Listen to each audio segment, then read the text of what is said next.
So here for this pair, angle bisectors are this pair, and for this pair, this is the pair of angle bisectors. Now let me write equation to angle bisectors for this pair. We have formula. Using the formula you can see that here h is nothing but minus m. H into x square minus y square is equal to xy into a minus b. That is nothing but 2 I get.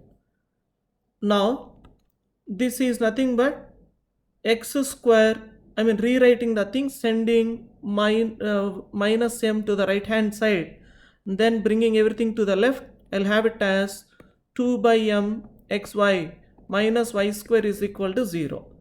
Now these are the angle bisectors, but he already gave that these are the angle bisectors. That means this equation and this equation, they both represent the same pair of lines. That means the corresponding coefficients are in proportion. As the coefficients of x square are the same, we can say that the remaining coefficients must be equal. So I should have the coefficient of xy in this equation should be equal to the coefficient of xy over here, which is 2 by m. And from this I am having it as mn plus 1 is equal to 0. In this problem, this is more based on common sense. Now what we do is, you see, we know that if we have two curves, C1 is equal to 0 and another curve C2 equal to 0, then we know that any curve of the form lambda 1 C1 plus lambda 2 C2 equal to 0 passes through the common points of these two curves that we have discussed earlier. So here what I do is, I have one curve here and one more curve here.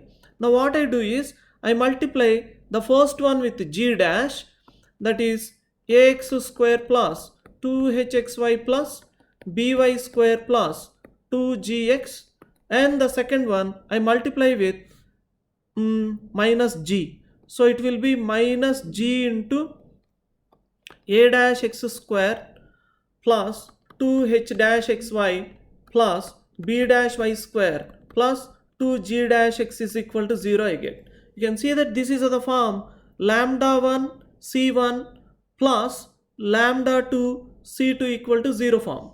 Now we know that it passes through the common points of both the curves. Now after simplifying we have it as g dash a.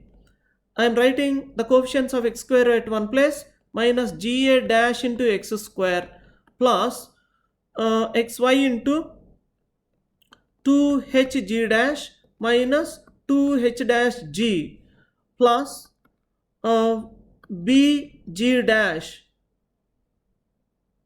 minus b dash g into y square is equal to 0 you get. Now we know that this is a second degree homogeneous equation and it represents a pair of lines passing through the origin. Now we know that these lines are perpendicular if and only if the coefficient of x square plus coefficient of y square is equal to 0. That means g dash a minus ga dash is equal to bg dash minus b dash g. From this I get, taking g dash, sum of the coefficients is 0. So I should have this plus this is equal to 0. So from this I have g into a dash plus b dash is equal to g dash into a plus b, which is nothing but option A. Now coming to this problem, you can see that here AB equal to 0, then I can say determinant of AB equal to determinant of 0 matrix, which is 0. Now we know that determinant of AB is nothing but determinant of A into determinant of B. Now product of two numbers is 0 means one of the numbers must be equal to 0. Either det A is 0 or det B equal to 0. Therefore option C is the answer, and you can very easily rule out the other options if you are interested by taking small examples. In this problem, you just expand the determinant along the last row. It's obvious, you can see that you won't get any theta. It means that it is independent of theta. Just expand the determinant along the last row. Now coming to this problem, I simply factorize this one. You treat this as t, you have t square minus t minus 2 less than or equal to 0 like that. You know how to factorize a quadratic.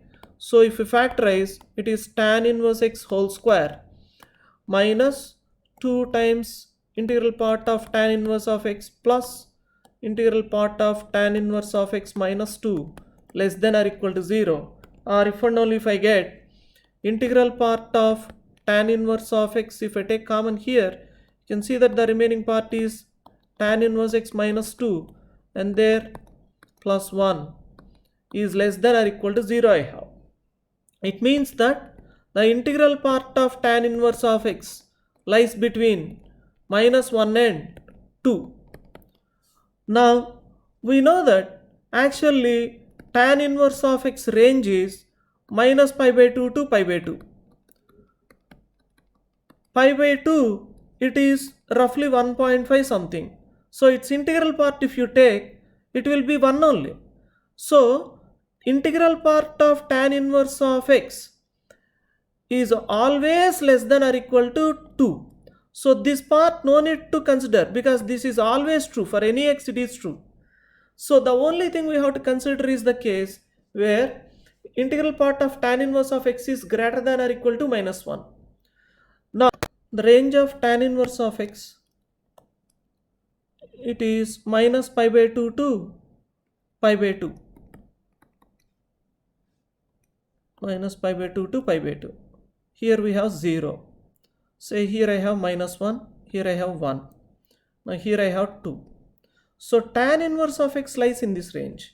I want integral part of tan inverse x to be more than minus 1. That means I want tan inverse of x not to lie in this region. I want it to lie from here to this side. This is how I want tan inverse of x to take.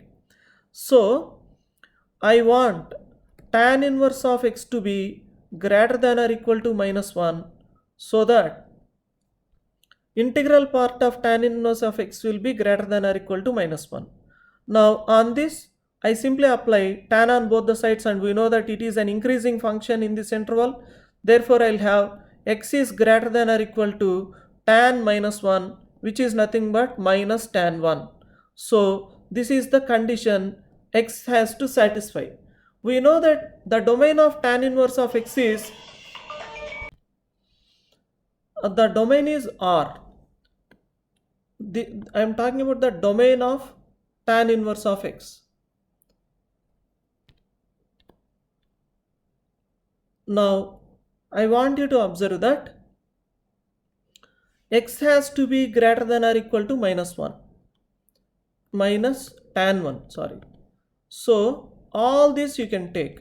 So in this case the answer is nothing but closed interval minus tan 1 to infinity.